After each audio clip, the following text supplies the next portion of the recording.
r/askreddit. What should teenagers these days really start paying attention to as they're about to turn 18? Traffic rules. Please take it the fuck seriously. Having been driving for about 20 years now, most of the accidents I've seen have been from people following too close. Leave space between you and the car in front of you. You don't realize how fast traffic can stop until it happens, and you're halfway through the trunk of the car in front of you. Also, if you brake hard and avoid a collision, the car behind you may be following too close and you get rear-ended. Also, I've seen more than once a car dodge a piece of debris or a stopped car, and the person railing too close behind doesn't see it until the other car is merged over and bam! There's really no good reason to tailgate. If someone is tailgating me, I tend to slow down, which is the opposite of what they're probably hoping to achieve, but now I need enough car length for me and them. Don't drive like a 12-year-old playing GTA 5. Don't drive if you are drinking. Wear your fucking seatbelt. Wear it. Edit. Well, rip my notifications. Take that advice, ladies and gentlemen. It's never too late to do a change for good. And put your phone away. You can't multitask in what will potentially become your coffin, an aluminum coffin. Behave when you are behind the wheel. Respect traffic laws. Wear your fucking seatbelt. Don't get distracted with your phone or something else, and don't be a jerk to someone else, because that could end badly. Remember, your car, be it a measly Daewoo or the latest model Ferrari or whatever, might become a fancy coffin if you or someone else fucks up. Again, wear your seatbelt. Mind you, I'm 16 years old, still under my parents' roof, just finished my first semester of college, and I'm working at my father's shop. This question is filled with golden responses that can get a teens out there out of a rabbit hole of bullshit. Drive safely, Reddit. And put that goddamn cell phone away. I've had multiple friends have car accidents where cell phones were involved. This doesn't apply to teenagers specifically, but the sooner you get a good routine, the better. So I would say learn to take care of your teeth and don't forget to floss. It's easy to overlook flossing and not to do it, but it's so important and your future will thank you.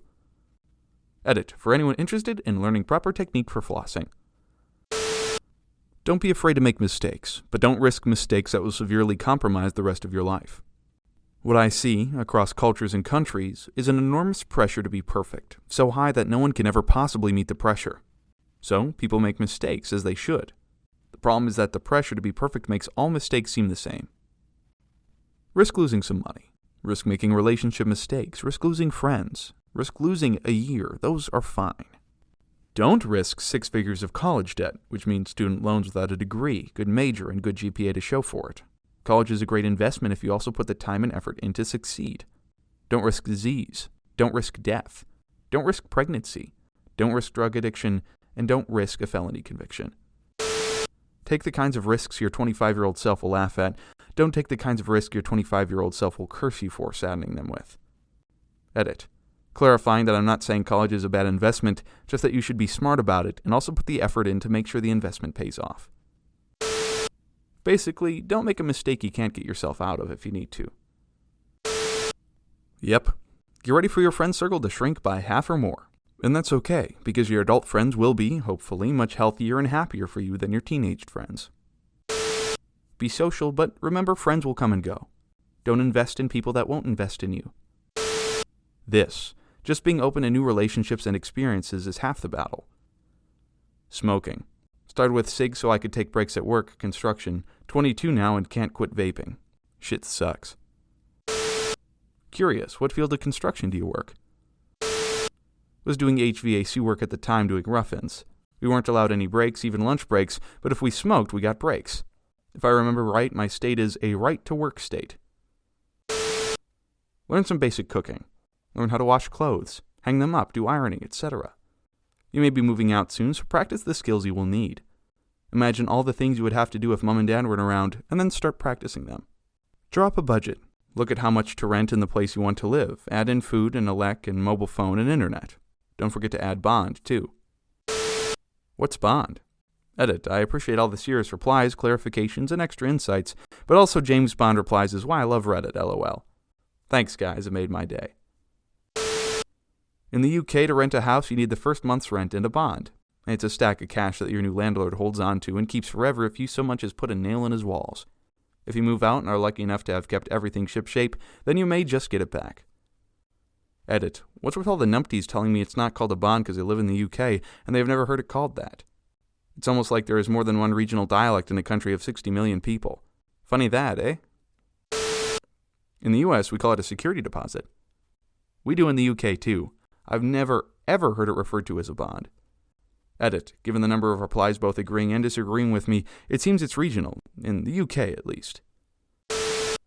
Taxes, how to vote, how to write emails. I've had to teach several first years at my university how to do this. I get a lot of emails from customers at work. Trust me, plenty of people well over 30 don't know how to write emails. Some things off the top of my head. Tone. Be polite. Use proper grammar, sentence structure, and capitalization. Word choice. I sometimes get emails that use slang terms and or acronyms that I've never heard of and have to look up. Industry-specific terminology and acronyms are fine, though, as long as the audience your email would reasonably be aware of them. Formatting. Effectively using bullet points, bold and italics, hyperlinks, etc. can improve email communication by a lot. Questions. If possible, try to keep emails to a single question. It's not always possible, but if you have an important question that you need answered in an hour and a trivial question that doesn't have a deadline, it's better to ask the first question and save the trivial one for another time. If there are 3 questions buried in 6 or 7 paragraphs, I'm more likely to miss them than if you ask them at the same time in a numbered list at the bottom. Some people prefer to ask their questions in line and just bold them. Not my preference, but much better than hidden question marks. Oh, and use question marks when you ask a question. How you organize a day without the structure of school. That planned environment is going away fast, and some of your peers are really going to struggle with finding their pace and motivation. Also, procrastination is a bitch. Procrastination and drugs don't mix. The only decent criticism of weed I've heard is not fake health reasons, but because it makes you happy and content. For a lot of people, that can mean procrastinating or losing your drive to do things, even if they're good for you. Obviously, weed isn't the sole cause of procrastination, but it can compound the issue. Weed is something to do when there's nothing to do that makes nothing to do something to do. This. I saw so many good people underachieve, fail out, or have to transfer in undergrad because they figured out they can skip class and nobody cared. Edit. Thanks for the positive vibes, everyone. While people seem to be paying attention, let me offer this advice. Go to class and pay attention. Dare I say you should go so far as to participate? It's not even necessary. Just showing up and listening will save you time studying later. You will learn how your professor wants you to regurgitate the information later on the exam. It also helps when they're familiar with you. This is huge when essay answers are possibly the most subjective thing ever. I'm reading this while procrastinating. Edit. Why do I have so many upvotes for ruining my day and wasting my precious time? Edit 2. I just remembered that my math teacher told us that if you can do it now, do it later because you might not have to do it then. Listen to your desires and dreams. I'm 28. My goals and dreams are now vastly different than when I was 18. Listen to those changes. For a long time, I kept chasing a dream almost because I felt I owed it to my younger self. It's okay for your dreams to change as you age and your circumstances change. Who you are now will not be the same person you are at 23. And as you grow, listen to your internal monologue. Dreams and desires change. Grow with them. Piggybacking off of this, make sure there are some hobbies you really enjoy, and preferably some of which you can do alone or at home. Don't rely on other people for entertainment. Holy smokes, this. I grew up with a few really good friends. Since then, we've all went our separate ways. We still keep in touch, but it took me a good 2.5 years to figure out how to keep myself entertained. I fished my whole life and played guitar for a lot of it. Stuff I've always done with other people, though. I hated doing it alone for a while, but anymore, it's my favorite thing to do. Taking care of your physical and mental health before you fall into the trap of, I don't have time for it. Really sit down and think about how you can better yourself for your own sake. Especially physical injuries. High school, I broke a bone. Check out my cool cast. Adult, I broke a bone. How the hell am I going to drive or work? This. Also, find a primary care physician you like and build your relationship with them. Go to the doctor when you're sick and don't let it spiral out of control because you're procrastinating going. A visit with a PCP is way cheaper than an ER visit and hospital stay. Authorized user is sort of a cheat code in the credit world. If your parents have decent credit and take care of their shit, see if they'll make you an AU on a card and then lock the card up in a box. Being AU makes the credit history of the account show up on your credit report. If financial responsibility is a big deal in your house, this can have some major advantages when you're trying to get started. This is seriously one of the best things that ever happened to me, financially speaking. My parents were kind and thoughtful enough to make me an AU on their account, and because of that good credit score and my good job, I was able to secure a home loan last year at the age of 23. Keep in mind, though, that I have no student loans or other major debts. I fully acknowledge that this situation is a privileged one. Not everybody has parents with a good credit score and or are willing to make you an AU, but it's absolutely something I'd recommend to anyone who has this opportunity. Relationships. As soon as you hit 18, things start becoming real. Don't get married without being sure of your future spouse. Don't go unprotected during sex. Don't get into a relationship where your other half will get you into trouble with the law. Especially the unprotected sex part. I'm fucking up in all sorts of ways now without being a parent. I can't imagine what it would be like adding a kid to the mix. The easiest way to fuck yourself is to fuck someone else without protection. Also, keep yourself financially separate from a girl or boyfriend as much as possible. I know people that co-signed loans or took on a boyfriend's debt that basically fucked most of their 20s. Even if you don't end up with their debt, it can still hit your credit score bad. You're now risking real jail time. What were once just shenanigans, kids will be kids, are potentially things that will haunt you for a really long time.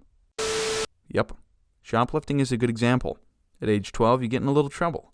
At 18, you're going to county for 30 days, and that can have ripple effects for years. I don't think you're likely to spend a month in jail for shoplifting unless it's a large amount.